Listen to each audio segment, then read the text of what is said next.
សម្បត្តិព្រះណាសម្បត្តិទាំង3សម្បត្តិណាសម្បត្តិព្រះនិព្វានមួយសម្បត្តិទេវតាមួយសម្បត្តិរបស់លោកមួយកូនព្រះថាវៃសម្រាប់ដូចចិត្តណងសាធុសាធុចិត្តទូចផង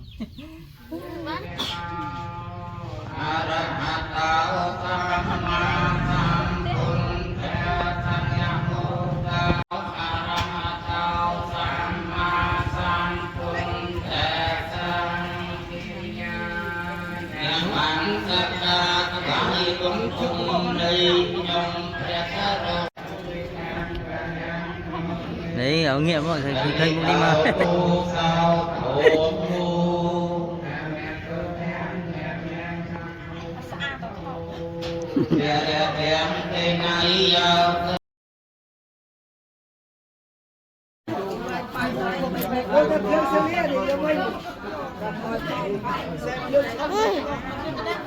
bà thao gì đi nha nè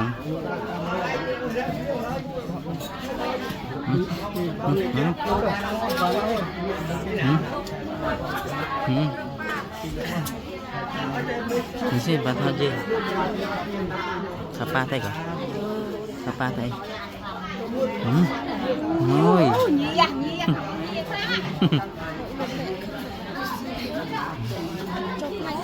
Má ơi.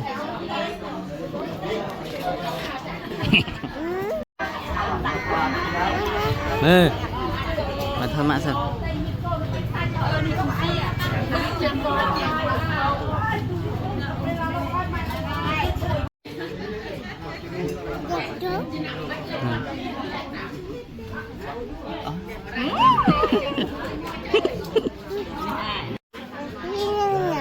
Gì ạ?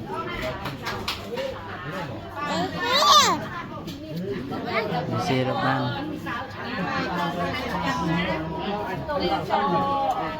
Hợp đi xe.